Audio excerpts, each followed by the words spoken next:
I'm Terry Robinson, the respiratory nurse consultant. I'm hopefully not going to lose you because twice in the previous presentation it said that my Microsoft or my internet connection was unsafe. So I'm hoping to stay here throughout this presentation. Jamal made me chuckle when he said I had an interest in respiratory disease. Jamal, it's my life. It's what I do, I live for, apart from that. These COPD guidelines were based on a similar design that we were using locally and have now been adopted by the region. They're based on the NICE COPD 2019 guidelines, and the content was agreed and shared with clinicians in both primary and secondary care and approved by both the Vale of York and the NHS North York's prescribing committees. And I'm going to start with the non-pharmacological side first. So first of all, is it COPD or could it be asthma? Well, we've heard from Sam about the importance of getting confirmation about the diagnosis, and this is really important. It's really important that we kind of do make sure that the diagnosis is completely confirmed, because without a confirmed diagnosis, what are we actually treating? So we've heard before as well about spirometry and the importance of doing spirometry and how it's very difficult at the moment to kind of do that. And, you know, we do need to kind of be pragmatic about the approach that we're having, you know, for diagnosing at the minute. So asthma tends to have much more variability in symptoms such as wheeze, breathlessness or cough, for example, whereas COPD symptoms tend to be much more chronic in nature and they're every day in most patients. And whilst there are some other causes of COPD unrelated to smoking, the majority is probably more than 90% and associated generally with about a smoking pack history of about 20 pack years, although some people need to smoke less than that to develop COPD. In our area, we appear to be doing quite well at diagnosing COPD. The national COPD prevalence is 1.94%, and according to the Vale of York QOF figures for 2020, they're around 1.7%, and North York's around 2.2%. But while we can't sit back on our laurels, it's thought that we're actually missing about 2/3 of our people with COPD. So there's lots of patients undiagnosed out there so far. So if we go to the patient review box, patient review can be difficult to present due to COVID-19, but can still be done. Patients with mild to moderate disease or those not very symptomatic need an annual review or a review post-exacerbation. Those with severe disease and more symptomatic with higher symptom scores should receive a review twice yearly, and those with very severe disease who are generally very symptomatic should be reviewed quarterly. I expect you're seeing these patients anyway, however, as many of those will have comorbidities such as heart disease, osteoporosis and diabetes, and all those other long-term conditions that are associated with the inflammatory effects of COPD. Now, it can be done remotely, either by phone or video, saving time for both you and the patient and travel for the patient to your surgery, especially as some of them are still quite reluctant to go out of their house. So these guidelines for COPD, the NICE guidance, were last updated last year before COVID. So as I say, spirometry was recommended, especially to confirm diagnosis, or else to pick up large drops in lung function, which may indicate other conditions, such as lung cancer, for example. And as both COPD and lung cancer are both generally caused by smoking, patients have a high incidence of having both. And I appreciate this is on hold at present, and there has not been robust guidance for primary care on how this can be done safely. Spirometry is deemed to be an aerosol generating procedure, and it's not the manoeuvre that's deemed to be dangerous or risky, it's the cough, because a lot of patients will cough after doing spirometry, and that's the risk.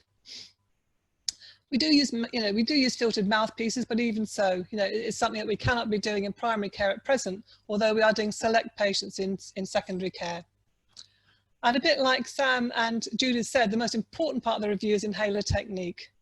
Many patients cannot use the device prescribed, and many make critical errors, and this is much more common with MDIs. But these are the most common devices prescribed currently, up till now, hopefully. With these devices, we've got to also look at inspiratory flow. So again, patients need to have enough inspiratory flow to trigger the device. And generally, we would have used an in-check dial to check for this, and we can't do that at the minute. However, a lot of the manufacturers of these devices do make whistles or other things that can help to kind of help see if their patient's got enough inspiratory flow to use the device.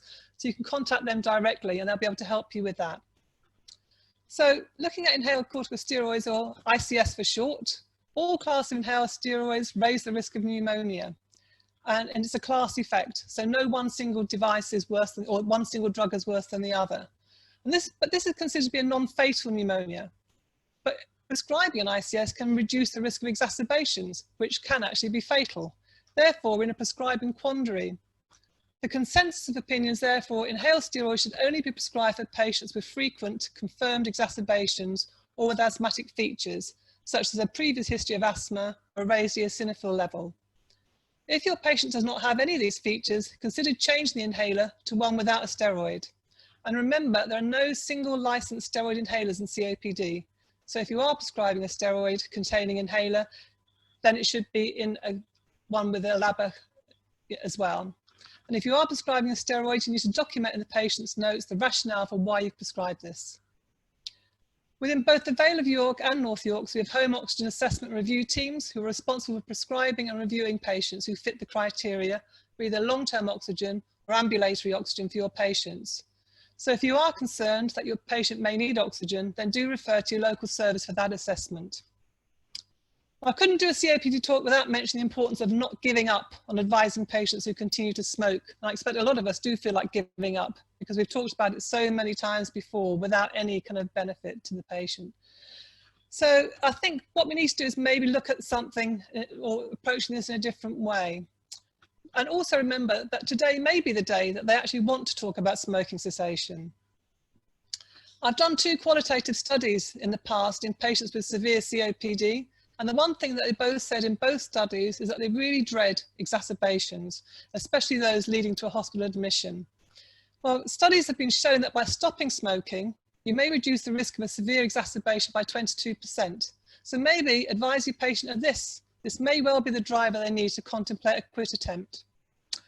So looking at self-management plans, all patients should have a self-management plan so they can help themselves manage themselves. Remember, it's their disease, not your disease. And this is especially important now with more limited face-to-face access to a clinician or for those patients who are reluctant to engage with a clinician. Most areas have access to the app, My COPD, or the British Lung Foundation also have an excellent management plan available. But I know many practices have adopted plans themselves that they can individualise and print off for the patient at their initial assessment and revise at follow-up reviews. So looking at the specialist referral box, it's important for those patients that are, it's important for us working in secondary care that we're happy, that that we're happy to review your patients for you if there's any ongoing concerns, or for therapy trials such as azithromycin, for example, which is now licensed as maintenance therapy for those having frequent exacerbations. Pulmonary rehabilitation is on QOF, which in Harrogate and Hambleton and Richmond has led to a huge increase in referrals, but much less so in Scarborough apparently. So please, if you do refer a patient, be aware that the majority of classes are now being held virtually. In Harrogate, the respiratory nurses do the initial review to see if the patient is suitable and an optimal therapy for rehab. But unfortunately, the quality of some of the referrals have been very poor. So all hospitals or all secondary care settings need to know the diagnosis, the last spirometry result, and the date of that test if it's available, the MRC score or the CAT score, the COPD assessment test score, any comorbidities and their drug history. And this is especially important at present if we're not seeing the patient face to face. So again, us in Harrogate and in Hamilton have got very long waiting lists at the minute with over 100 patients waiting to start a course. And this has been estimated that will be over a year before they commence a course. Scarborough's much shorter apparently, and they've been doing virtual clinics very successfully throughout the summer, and these have been very well received by patients. But they're not getting anywhere near as many referrals as we are. So is this something these practices in Scarborough and Mydale need to be looking at? As pulmonary rehab provides huge benefits to patients and their families at a minimal cost to the NHS. So stopping smoking, flu vaccine and pulmonary rehabilitation are the cheapest options for your COPD patients. So palliative care. Unfortunately, some of our patients do die of their COPD rather than with it. And we need to know what signs there are and when to have advanced planning discussions with these patients. Remember, if they had lung cancer, you would automatically think to do this. And the same should be considered for those patients with severe disease or comorbidities such as respiratory failure. Don't be afraid to prescribe opiates such as Oromorph, which can really help palliate breathlessness symptoms, for example. And fan therapy can also really help breathlessness. Oxygen, however, is not a treatment for breathlessness unless the patient is hypoxic. So just a final little box on this side. We will shortly be discussing the pharmacological pathway, but remember, all drugs other than the short-acting drugs should be prescribed branded, not generically, so that you and the patient know what you're getting. And NICE stipulate that this should also be done. And as Ramin has already highlighted, think of the carbon footprint, but most importantly, only prescribe a device that the patient can and will use. So looking at the guidelines for the diagnosis and management of COPD. Once we confirm the diagnosis, ideally with a post-bronchodilator spirometry result, where the FEV1 FVC ratio is less than 70%, and recognise that all our patients need general management, we look at what drugs and devices we recommend. You'll be pleased to know there are over 120 different drugs and devices currently on the market. And that's why I say respiratory disease is my life. We've tried to make the recommendations, which are based on the NICE COPD guidelines, as simple and straightforward as possible. And like the asthma guidelines, all the eco-friendly inhalers have the symbol next to the picture. Firstly, we have patients at step 1. These are patients who have few symptoms and are generally preserved lung function and are at low risk of exacerbations. And for these patients, we are recommending a short-acting bronchodilator such as salbutamol, but in the form of salamol if at all possible, in an MDI and spacer, as this is a much lower carbon footprint than the other salbutamol inhalers, especially Ventolin, and it's also cheaper. But ideally, if the patient can use a dry powder, well, what we're recommending is salbutamol Easyhaler. And that is by far, the best option for most patients. If the patient, however, cannot tolerate a salbutamol inhaler, you can consider ipratropium bromide, again, MDI and spacer. So after much debate and toing and froing, we split box 2 into 2A and 2B.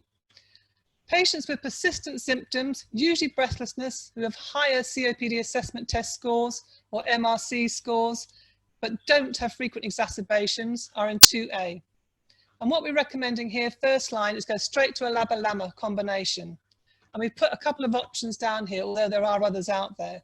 So the options that we kind of are recommending to start with is an ellipta, and that contains vilanterol as the LABA and umeclidinium as the LAMA. And it's a dry powder device, 1 puff daily. So very easy for the patient to use. It's got a big dose counter on it.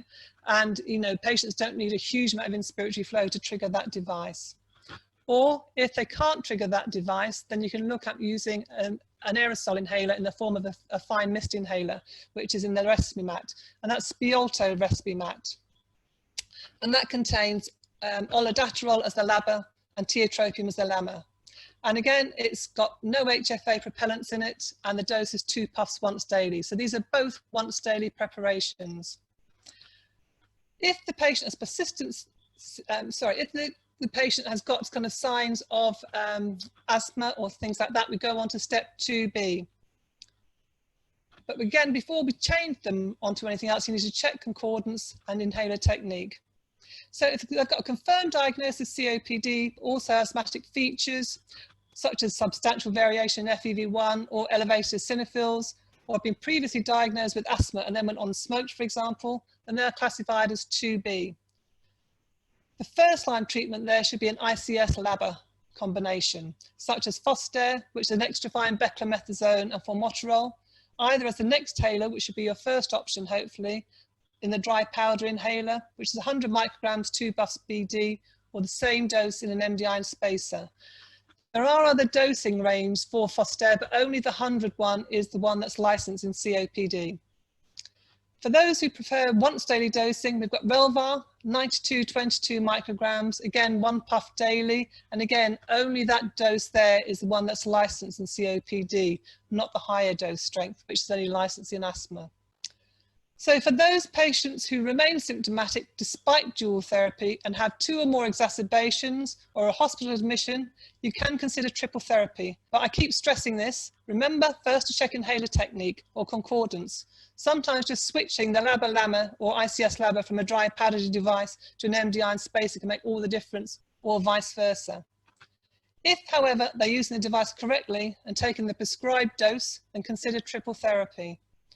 Triple therapy is a LABA-LAMA-ICS combination, and it's far better to give the patient a triple therapy rather than a combination such as an ICS-LABA plus a separate LAMA, for example. It's easy for the patient. There's a more synergistic effect of all three drugs getting to the same airway at the same time. It's cheaper and less inhaler devices, so therefore less plastic. We have 2 different devices currently available, although there are more soon to be licensed.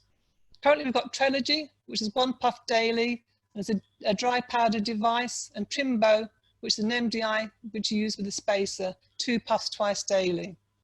If you prescribe triple therapy separately, you'll be paying $52.32 for Foster and Spiriva and $44.50 for Trimbo. The same applies to Relvar and Incruse, which will cost $49.50 instead of $44.50 for Trelegy. Remember to assess the patient for response to this additional treatment. You will not see much of a change in spirometry potentially, but scores such as the MRC score and the CAT score should improve. And hopefully the patients will report much better control of their symptoms with less exacerbations. If this is not the case, consider switching back to their dual therapy, or again, maybe switching to another device, so from Trimbo to Trelegy or vice versa. And that's why we've got the arrows going backwards and forwards from 2A, 2B into 3. So finally, remember, for those patients struggling to expectorate, you can give a 1-month trial of a mucolytic, such as once daily Naxis, 600 milligrams dispersible tablet. If you prescribe this, it's absolutely essential it's prescribed branded, not as acetylcysteine, as there's a huge difference in price between some of the generic brands and Naxis. Or carbamazepine, initially 2 tablets 3 times a day for 2 weeks, then twice daily. In Harrogate, we're using much more Naxis as it really reduces tablet burden. But also remember that patients should be prescribed a salbutamol inhaler to carry around with them. And if they've been prescribed Trimbo, for example, then they should have the Salamol MDI and spacer. If they're prescribed Trelegy, they should have the salbutamol Easyhaler, so that the type of device may not look the same, but the inspiratory effort and how they use it is the same. Don't prescribe Atrovent though for patients who are on a LAMA. It's not like salbutamol. They can't use that on a PRN basis. They're already on a LAMA. This has been linked with a rise in anticholinergic side effects and no additional bronchodilator effect. So that's an absolute fly through of COPD. I don't know, we've not got much time left, so I'm going to finish there, and thank you for your attention.